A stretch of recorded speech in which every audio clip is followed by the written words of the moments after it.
მოგესალმებით ερμესი ტივის ერთგულო და ახალო მაყურებელო მე თქვენთვის არაჩვეულებრივი სიურპრიზი მაქვს დღეს ფლორენციაში სტუმრად გვყავს მე მგონი დიდი წარდგენა არ ჭირდება დათო ლიკლიკაძე ესე იგი როდესაც თქვენზე მაქვს საუბარი ყოველთვის მომდის ხოლმე მახსენდება ეს ექიმი მეწარმე ლიდერი ანუ იმდენი პროფესია მაქვს მოდებული ვარ ყველაფერს შეიძლება ითქვას კი დათო დღეს ფლორენციაში იმყოფება მესხიშვილის სახელობის თეატრთან ერთად გასტროლით კი ბატონო რასთან დაკავშირებით მოდი მე რო ბევრი არ ვილაპარაკო თქვენ გითხარით უპირველეს ყოვლისა ძალიან დიდი მადლობა თქვენ ტელევიზიას ამდენ კაკ საქმეს ვაკეთებთ გიცნობთ, ვიცოდი მანამდეც, მინახავს ბევრი გადაცემები, ძალიან კაი საქმეს აკეთებთ ნამდვილად, იმიტომ რომ ჩვენ ფლორენციაში კი არა მარტო ასე წერტილებად, საქართველოს მარტო საქართველოში არ არის, ხო, მით უმეტეს ახლა უკვე 21 საუკუნეში ჩვენ ყველგან გვაქვს პატარ-პატარა საქართველო და თქვენი საქართველო რო გაქვთ ფლორენციაში და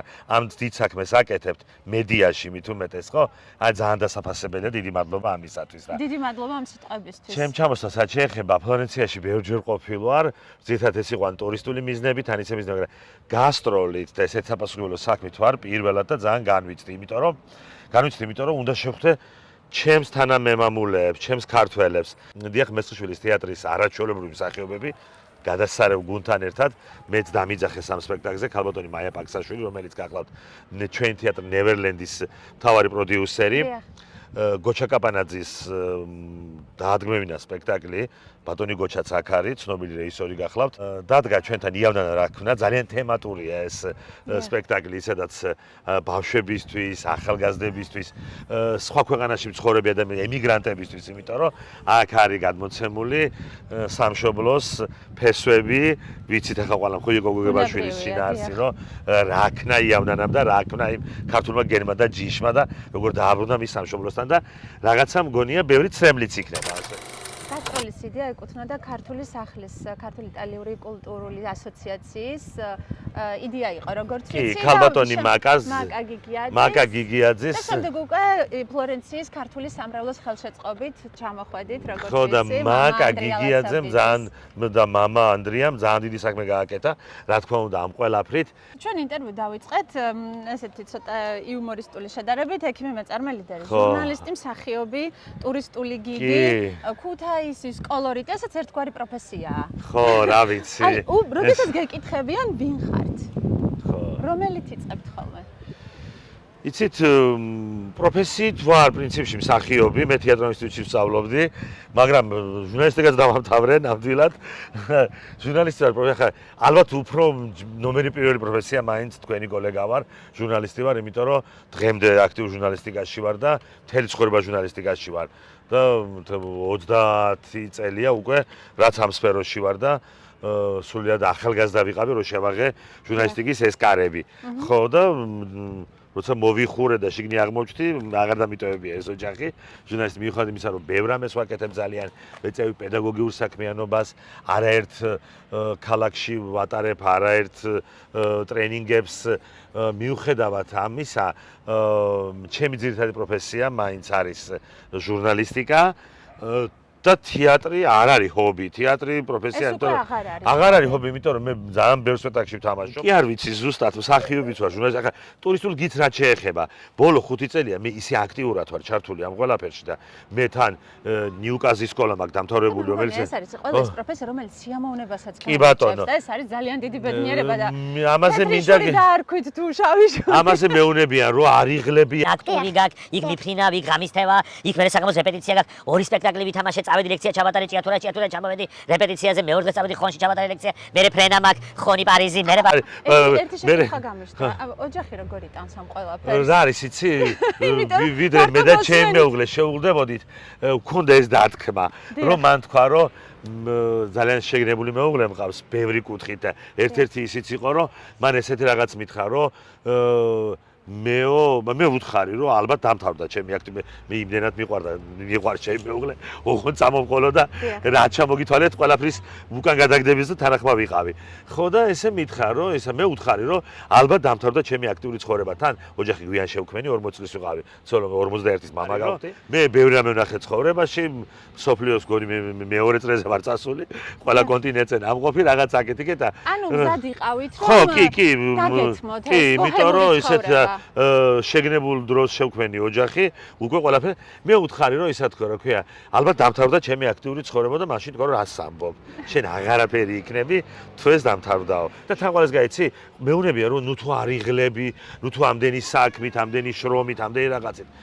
არ ვიღლები იცი ამიტომ ამბობთ საერთოდ არ ვიღლები ხო და დასასვენებლად ცხოვრებაში არ წავსულ არსად და ამიტომ რატო იცი არ ვიღლები და როგორ დავისვენო ვიყავი ერთხელ დასასვენებლად კიდევ გავაფრინე ხო დავისვენე იმიტომ რომ როგორ ჩანს უკვე ეს არის რუტინაც სიამოვნებაც აუცილებლობა ცხოვრების წესიც ხო და ის რო ხა შენი საქმე არ გლის ეს ძალიან კაია ესე გიყვარს თან ხო ხო და ეს არ არის ხა თან არა ასე მათ არ მიყვარს მე სხვადასხვის რო არ მეკითხება ისე ზუსტად ვიცი რა მიყვარს დაუშვათ ისა ეხა იგივე ტურიზმია იგივე ისა ოჯახსაც ვინახავ მე ამ ჩემი საყვარელი საქმით ფულს ავჩოულობ ეხა ესე უხეშად რო საყვარელი საქმით გამოიმუშავებ ხო კი ბატონო ანუ მე ჩემი საყვარელი საქმით ოჯახსაც ვინახავ ფულს ავჩოულობ და არ ვიღლები და მიყვარს ხო და ახლაც პრინციპი სამუშაოდ ვარ ჩამოსული Ragazzi, mitra italiano. Giorgiano,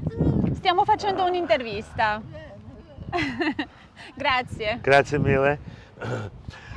ხო რაენაო ნახე როგორი საინტერესო ენა გვაქვს ქართველებს როგორი დადგა და გვისმენდა აი ნახეთ მე სულ ვამბობ რომ საქართველოს პოპულარიზაციაში ემიგრანტებს ჩვენც ემიგრანტი ჟურნალისტები ვართ და ძალიან დიდი წვლილი მიუძღვით აი თუნდაც ეხლა რომ დაინტერესდა ადამიანი რაენაზე საუბრობ და გეძლევა საშუალება რომ დაიწყო საუბარი შენს ქვეყანაზე თან ახლოსა როგორ ჩანს ეს ტემპერამენტი ხშირად ამ ჩვენ მე სხვა ქვეყანაში გარდა იტალიისა ასე რომ ვლაპარაკობ ხაქანობ გაყვირი ვარ იმის სტამბოლის ქუჩებში, იმის ქუჩებში, პარიზის ქუჩებში, მგეში სულ მეუნებია, რომ იტალიანო მეგვეუნებია. ხო და თუ ძალიან უძდელად ვიქცევით, მეუნები კითხო. ხო და ხა თუ წესიერად ვიქცევით და მოწოთ ეს ჩვენი ემოციურო და ჯორჯიანო მეუნები. ხო, მე რო უხსნით რომელი ჯორჯია რო ამერიკის არ ვეგონოთ და ამ ხრი ძალიან ემოციური ენა გვაქვს ორივეს და კი, ჟესტიკულაციაც გვახასიათებს ორივეს. ეხლა მოხსენეთ ქუთაისის კოლორიტი როგორც პროფესია. იმიტომ რომ ძალიან დიდი პასუხისმგებლობაა. ყოფილა ისე რომ განაწყენებიათ ქუთაისელი. სხვა შორის ერთ-ერთი ხალხია განაწყენებული და ამიტომ არ წდება გული რაზე. ისა არის ხალხი რომელიც ეს ვინ არის კაცო სულ ტელევიზიები ამას უნდა წერდნენ ქუთაისი ეს უნდა ლაპარაკობდეს თუ იმეს თუმარი ჩამოვა ეს რატო ხდება თეთხიძე რატო გასულ როცა ტელევიზია ჩამოდის და ხელშლის და მასმინძელია თითქოს და ან სცენაზე გახედავენ ლიკლიკაძე ტელევიზორის ჩართავენ ლიკლიკაძე უთოს ჩართავენ ლიკლიკაძე ლაპარაკობს რაღაცა ხო აი მაცივარს გამოგებ ლიკლიკაძე ხო იმდენად უკვე დიდი დოზითაა მე მესმის მათი ალბათ მეც გავღიზიანდებოდი ვიღაცა რო ყოფილიყო ლიკლიკაძე ჩემნაირი რომელიც ყველგანაა უკვე ნამეტანია მე მესმის მაგრამ და რა ჩემი ბრალია მე ჩემიცად მივედი ახლა და ახლა ისე არაფერი ამوارნია თავში რომ დამიზახები და იცით მე ვერ მოვალ არ წალე აქაც ჩვენ მოგაკითხეთ ხო და ველოდებოდით რომ ფლორენციაშიც აი გასტროლის დროს ველოდებოდი ნამდვილია ნამდვილად არ ველოდებოდი აღიზიანებს მაგრამ ეს რა ხალხია იცი აი მაგალითად ისა რა ქვია როცა რაიმეც ხდება ხან აქციები ხან რაიმეა ლიკლიკაძე სად არის ქალაქის სახელოა ხო ქალაქის სახელოა სად არის თქვენს მიმართ იყო პრეტენზია ძალიან აგრესია გამოსვლების დროს იყავით ასე ვთქვათ სამიზნე არა ხო არ ჩანდით მოდი ასე ვთქვათ აი ამ ხალხს რას უპასუხებთ არა რა არიცი ჩემი ღირებულებები ევროპისადმი ჩემი ანტირუსული განწყობები გამოკვეთილი მაქვს ბოლო 30 წელია ჟურნალისტიკაში, საჯარო გამოსვლებში, სატელევიზიო გამოსვლებში, ლექციებზეც, როგორც ლექტორი, როგორც მსახიობს, როგორც გიდს, ყველანაირად ისა, რა ქვია, გამოკვეთილი მაქვს. მილიონჯერ დამაფიქსირე ჩემი აზრი, რომ მე მხოლოდ ევროპისკენ ვხედავ ჩემ ქვეყანას და სხვა და ვინც ამას ვერ ხედავს, ის ირიბად რუსეთის საქმეს აკეთებს და ვებძვის, სადაც წავეწევი ამ ამბავს. ეხლა ეს იმას არ ნიშნავს, რომ მე რაღაც რადიკალურად მომთხოვო, რომ ვიღაცას დავესხა ქუჩაში, გამოვიდა ქუჩაში, სამსახურები მივატო, ეს ვერ ვქენი. ვერ ვქენი, იმიტომ რომ ბევრი ვალდებულებები გაქვს. რა არის, იცი ისა, ჯერ ჩვენი ქვეყანა არის ორპოლუსიანი, სამწუხაროდ პოლარიზებული საზოგადოებაში ვცხოვრობთ. ამისტები და იმისტები. იმიტომ რომ ამისტი რო ხარ, იმისტი არა ხარ, იმისტი რო ხარ, ამისტი არა ხარ და არ მინდა არა ვისტი. ხო, ეს შუაც გაკრეფილია, უკვე და აღარ არსებობს, არ ვიცი. ძალიან ცუდ დღეში ვარ და ხო, ძალიან ცუდ დღეში ვარ. ვცდილობ მაქსიმალურად ვიყო ნეიტრალური. სამიგრაციო მედია ვართ და მინდა ამაზეც დაგისვათ შეკითხვა.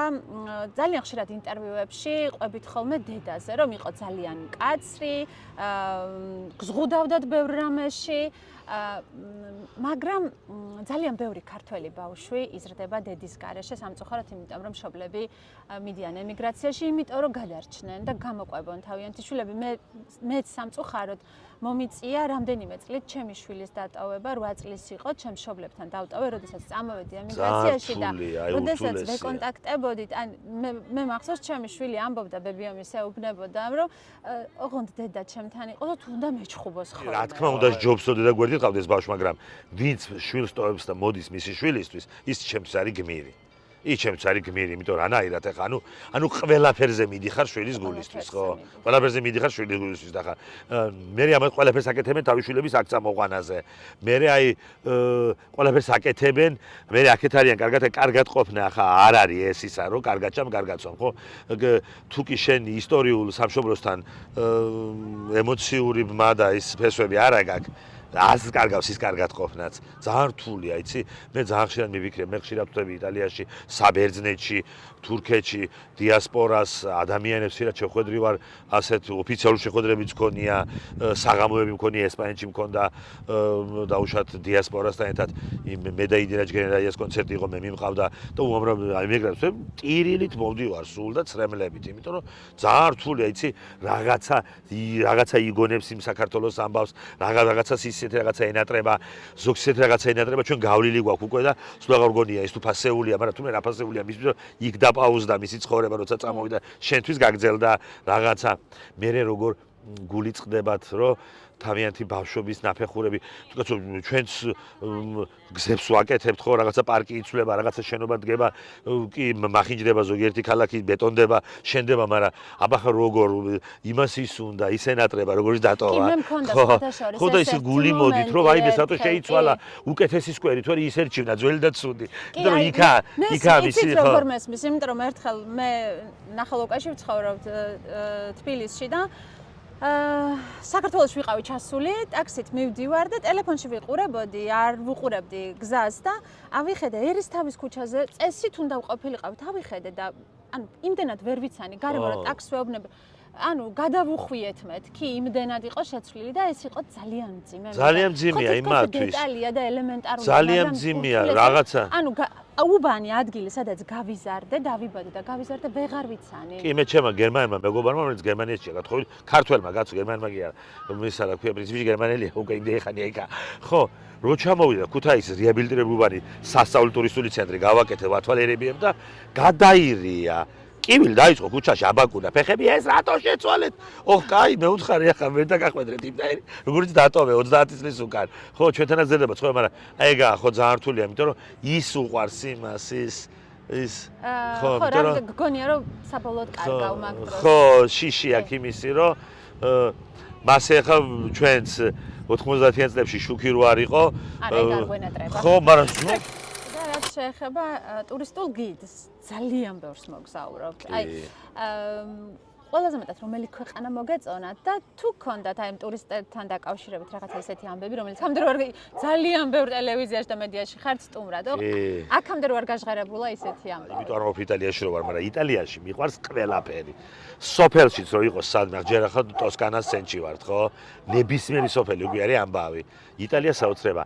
რომსა და პარიზს შორის არჩევანს ვაკეთებ მთელი 20 წელია და ვერ გამიგია რომელი უფრო მომწონს, რომელი უფრო ტურში ყოველთვისა ვიღაცა ძალიან ისეთი გენიოსა, რომელსაც სულ აქ შენიშვნა გიდზე. ზარი ზოგი ასეთი შეიძლება შენიშვნა კი არა აქვს, მაგრამ უნდა რომ თავის განათლება წარმოაჩინოს, რომ მანაც იცის. ხო, მე არ მიწის აღიარება, როცა რაიმე არ ვიცი, ვეუბნები რომ არ ვიცი. ხო, ეხა ჩვენ ისტორიის მასწავლებლები არა ვართ, ყველაფერი ვიცოდეთ.